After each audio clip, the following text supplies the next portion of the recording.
دنیا تو فلم سٹاروں کے پیچھے بھاگتی ہے اور تم 70 سال کے اوپر اس بزرگ کو دیکھنے کے لیے بےتاب و بے قرار ہو. اور حد تو یہ ہے میرے عزیزوں، نہ ان کے آنے کا کوئی پرچار، نہ سوشل میڈیا کا زمانہ، نہ فیس بک، واٹس ایپ اور انسٹاگرام میں ہے ان کے آنے کی جانے کی خبریں، نہ ان کے جلسوں کی خبریں. لیکن پھر بھی آپ نے دیکھا کہ پورا زمانہ ٹوٹ پڑتا تھا. وہ جب جہاں گئے، یہی کی بات نہیں ہے، میں حضرت کے ساتھ مصر میں بھی دیکھا، اور حج میں نے الحمدللہ پہلا حج حضرت کے ساتھ کیا. طواف کے بعد وہ سادے لباس میں اتر کر کے نیچے اپنی کار میں بیٹھنے کے لیے آ رہے ہیں، ویل چیئر پر ہے. لیکن ایسے لوگوں کو میں بھاگتے ہوئے دیکھا جو ہندوستانی بھی نہیں، پاکستانی بھی نہیں، بنگلہ دیشی بھی نہیں. ترکی کی عورتیں اور ترکی کے مرد آپ سے مصافحہ کرنے کے لیے، دیکھنے کے لیے بھاگتے ہوئے پیچھے تک آئے.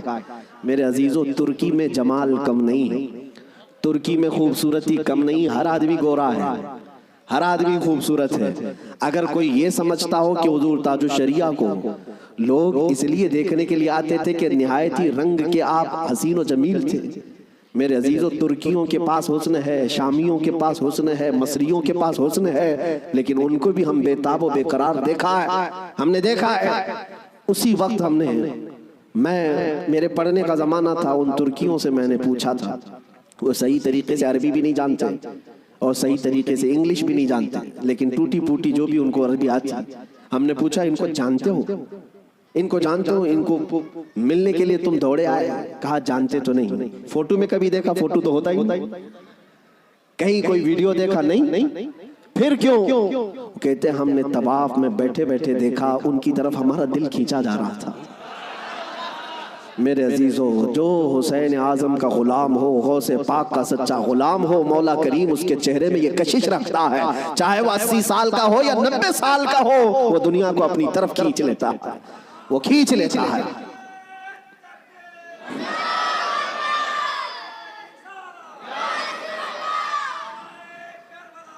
اب آؤ میں آپ کو بات بتا دوں، مر جانا، کٹ جانا، یہ ہماری انتہا نہیں ہے.